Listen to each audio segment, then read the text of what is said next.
بسم اللہ الرحمن الرحیم۔ السلام علیکم ورحمۃ اللہ وبرکاتہ۔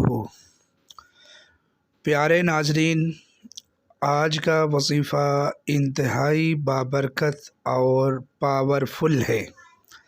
یہ وظیفہ آپ اپنے جائز رشتوں کے لیے اور اس کے لیے جس کے ساتھ شادی کرنا چاہتے ہیں، صرف شادی کی غرض سے آپ یہ وظیفہ کر سکتے ہیں، اور گناہ کے کاموں میں یہ وظیفہ ہرگز کرنا جائز نہیں، ورنہ الٹا نقصان ہوگا۔ تو اس لیے آج کا وظیفہ پاورفل ہے۔ آپ ویڈیو کو آخر تک لازمی دیکھیں اور بالکل بھی سکپ نہ کریں، اور ہمارے چینل پر نئے ہیں تو اس کو لازماً سبسکرائب کر لیں۔ آپ کا بے حد شکریہ۔ اب وظیفے کی طرف آتے ہیں۔ آپ اپنے محبوب جس کے دل میں بھی محبت ڈالنا چاہتے ہیں، چاہے وہ بیٹا ہو، بیٹی ہو، والدین ہوں، دوست ہو، رشتہ دار ہو، افسر ہو، استاذ ہو، شاگرد ہو، یا وہ جس سے شادی کرنا چاہتے ہیں، کوئی بھی ہو، آپ اس کے دل میں محبت ڈالنے کے لیے اس وظیفے کو لازمی کیجیے۔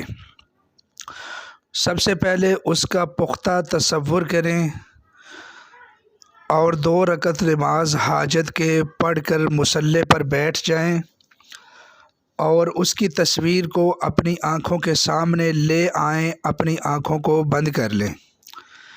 جب اس کی تصویر آپ کی آنکھوں کے سامنے آ جائے تو تصور میں لا کر سب سے پہلے فوکس کریں کہ اس کی مکمل طور پر تصویر آپ کی آنکھوں کے سامنے آ جائے۔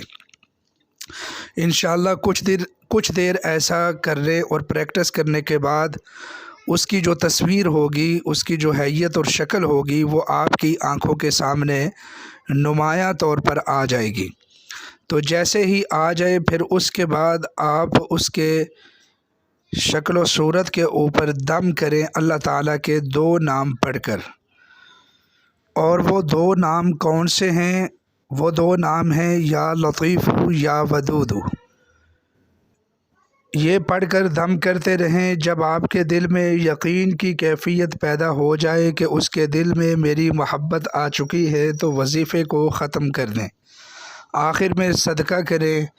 انشاءاللہ العزیز آپ دیکھیں گے کہ اگر وہ ناراض ہے، شوہر اپنی بیوی کے لیے کرے گا تو وہ فوری طور پر راضی ہو جائے گی، اور بیوی اگر اپنے شوہر کے لیے کرے گی تو انشاءاللہ العزیز وہ راضی ہو جائے گا، یا جس کے دل میں آپ محبت ڈالنا چاہتے ہیں انشاءاللہ وہ راضی ہو جائے گا۔ کچھ ہی دیر میں یہ چیز آپ اپنی آنکھوں کے سامنے نمایاں طور پر انشاءاللہ العزیز دیکھ لیں گے۔ جو لوگ اس وظیفے کو کرنا چاہیں وہ میرے والدین کے حق میں خصوصی دعا کریں، اور اس کی اجازت خاص کے لیے کومنٹس میں سبحان اللہ لکھیں، اور اس دعا کے اوپر آمین لکھیں کہ اے اللہ تمام امت مسلمہ کی پریشانیوں کو دور فرما۔ بہت شکریہ۔